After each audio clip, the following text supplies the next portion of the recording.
all are enjoying the atmosphere in University of Peradeniya as well as the sessions so far.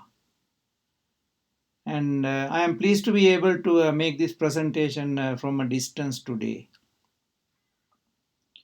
My presentation is also about academic dependence in social sciences, particularly in the global south, and the importance of us incorporating indigenous knowledge into our teaching and research and publications in the social sciences.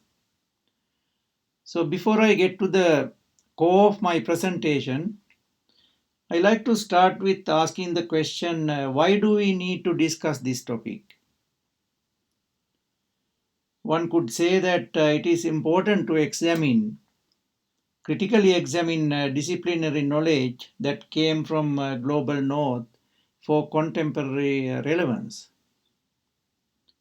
That knowledge was actually, we know that it was provincial, that means it emerged from a certain historical and political and economic context, but it was presented to us as universally valid. Now, apart from critically examining disciplinary knowledge, I mean, we have to recognize that social science is not a settled science. That means its theories and concepts are still evolving. So there is room for us to question, critically examine, review for relevance and so on. Secondly, imperial colonial history or heritage in social science disciplines have become problematic by now. Sociologists in the region, South Asian region, like in Bangladesh and so on, India, they have been writing about crisis in social sciences in the global south, meaning formerly colonized countries. So this crisis has emerged due to various reasons, which I am not going to detail at this time. Some of you are very well aware of those reasons, but it is enough to mention about it at this time. And then, as a result of this crisis, there's a question as to whether we should continue with Western social science or devise an indigenous social science. So this is a kind of existential challenge for social scientists of our era. And finally, in terms of why do we need to discuss this topic, it is mentioned particularly by writers like Abdi, who has written a book about colonialism and so on. He says colonial is still intact in scholarly work and social development. Absence of decolonization in higher education in the global south also contributing to this particular crisis in social science. So therefore, I mean, there are various reasons why we should discuss this topic. Let me spend a few minutes on colonialism and epistemological ruptures or questions. We all agree that we have benefited to some extent with the exposure to Euro-American knowledge, but there are certain dependencies that destroy our creativity, marginalize indigenous knowledge, and alternative ways of knowing. Secondly, positivist methodology that is found in social sciences, claiming to construct so-called objective knowledge, has also become an obstacle to knowledge production from an indigenous perspective. Knowledge produced by other methods in other places are not equally recognized or appreciated because of the dominance of this positivist methodology. According to writers like Connell, who spoke earlier, and even Patel, There are equally valid other knowledge systems in the global south, but they are not recognized, particularly in the institutions of the global north. So therefore, there's a kind of emergence of alternative ideas for social sciences. We can see that in the idea of pluralist sociology by Patel and others, alternative sociology by Alatas, post-colonial sociology by sociologists like Julian Go and Bambra, Southern theory by Connell, and so on. So there's a kind of emerging diversity in the social sciences in terms of epistemology, theories, and concepts utilized, as well as assumptions. Abdi, whom I referred to earlier, wrote a book called Decolonizing Philosophies of Education, published by Sense Publishers in 2012. According to him, colonialism was first and foremost psychocultural and educational. Then it was technological, political, and economic. The grand literati of European intellectual space were forerunners of this project, not the administrators and foot soldiers. Abdi describes how the relationship between imperial centers and colonies was naturalized via the mental domination of the colonized. He says damaged psychosomatic deformations still continue. And also he says center-periphery dichotomy and subordinated educational outcomes were not accidental. They were deliberately set up to sustain interdependency between the West and the rest. So that's a few words about colonialism. And next I like to make few statements about global south. This is based on Connell. Because in my presentation, I refer to global south very often. According to Connell, regions of the global south is regions of the world that continue to live with the colonial legacy in culture, subjectivity, and knowledge. South represents people's struggles against imperialism, colonialism, patriarchy, and capitalism. However, here we are concerned with the epistemic significance of the South. In other words, South as a source of knowledge that emerged out of various struggles. Let me talk about academic dependency in social sciences. During the colonial period, particularly late colonial period, in countries of South Asia, for example, metropolitan centers, imperialist centers were considered as theory building venues. Colonial sites were considered as data gathering venues. The anthropologists, sociologists, and others came to colonized countries and they collected data by using various methods and then took those data to their centers of learning in the global north and analyzed and built theories. And that created a certain kind of dependency because the social scientists in the global south, South Asia and so on, they were dependent on those particular theories and perspectives as well as methodologies. Another way to continue with academic dependencies through postgraduate training and certification. So we all know that social scientists, especially younger generation, get scholarships from institutions of the global north, and then they go on to do their postgraduate work there and get their degrees and come back with the theories and methods they learned, terminology and textbooks. And then, of course, they produced this very same knowledge in their teaching and research as well. So, as a result of this continuum relationship with the centers and periphery, what happened was that there is an impact, dependency impact on how we teach social sciences and what we teach in social sciences. Of course, the methods and principles in social sciences had to be different from the way we taught religion, art, music, history, languages, and literature.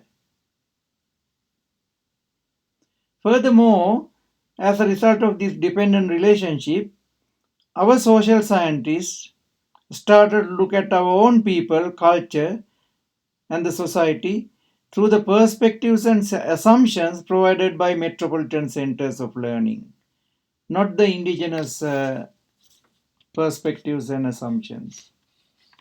So that was another symptom of this particular phenomenon called academic dependency.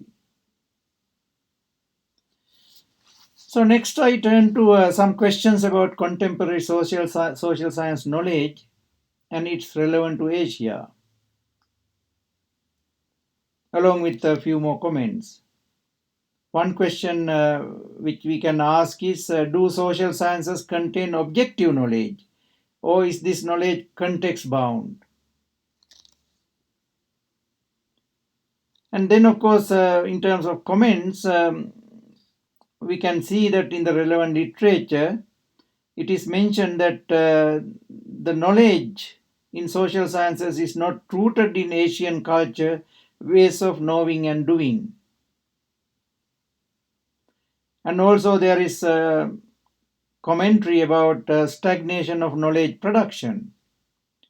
We have become consumers of imported knowledge and translation of the same rather than producers of original knowledge.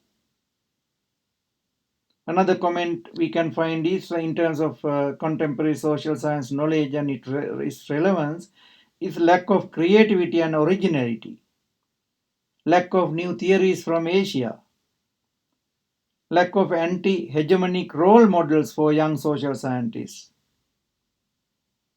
And finally, we can ask, knowledge for what? Social regulation or liberation? I mean, writers like Cornell and so on, they write about democratic functions of knowledge production. There has to be some sort of democratic function, according to them. So I like to make a few more comments about academic dependency, particularly in the South Asian context. Considering translated knowledge from English as superior knowledge and dissemination in local languages has become somewhat common practice. Academics have become knowledge transmitters in the local context than knowledge producers. Publications also reproduce Euro-American knowledge in social sciences, adding critical evaluations or reflections is somewhat absent. You may remember the scholars, social science scholars in earlier generation, at least they interpreted local phenomena, philosophies, etc., in terms of Western theory and methodology. But this doesn't seem to happen very much in contemporary context. When we look at the teaching, there is theory-oriented teaching of abstract concepts with no practical application or action. Actually, what they teach has little relation to actual context. Now, if we take, for example, poverty, a topic like poverty, we often talk about statistics and percentages and various other higher level statistics. No emotional engagement with poverty and people living in poverty. What I am saying here is there is lack of ground up theory in our teaching and research, It is more kind of abstract concepts and theories taught as superior knowledge. And also, when we teach theory, there is no attention to Eastern theory either. I mean, when we look at even Indian subcontinent, we know there have been philosophers and others like Krishnamurti and Gandhi, and in today's context, people like Ashish Nandi, who articulate various visions and ideas about society and social change, political and economic change, cultural change. So apparently, I mean, these things are also absent in our teaching and discourses. Next, I like to discuss about how to address academic dependency. In post-colonial literature and even in Southern theory, uh, what sociologists argue about is that we cannot do much about organizations, the way organizations, teaching and research organizations in our part of the world have been organized. We cannot do much in terms of that in a shorter time frame. But we can do a lot in terms of intellectual aspect. So, therefore, I mean, we should make an effort to get out of the kind of captive mind syndrome that we have inherited as part of this academic dependency, and then intellectually at least engage with this topic and its various dimensions.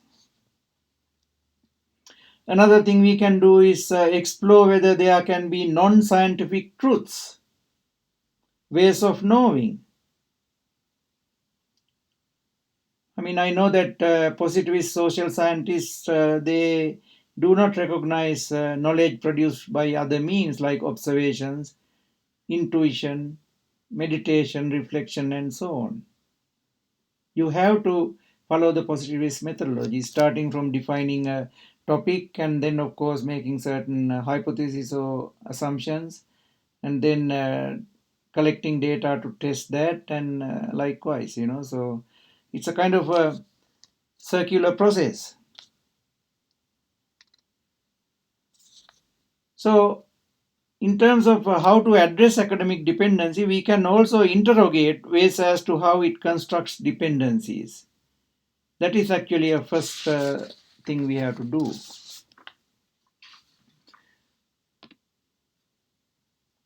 Not only how to interrogate and how dependencies are constructed, but also we have to be mindful about constructing an anti-hegemonic knowledge project. Some social scientists are trying to intervene in the global processes of knowledge production and circulation dominated by institutions in the global north. People like Alatas, Cornell, Walter Mignolo, Santos, Patel, Chen, Kita Takayama, and so on. These are some writers, I mean, in these traditions. If you look at the bibliography I have provided and copied to your file, you can find the relevant references from these writers.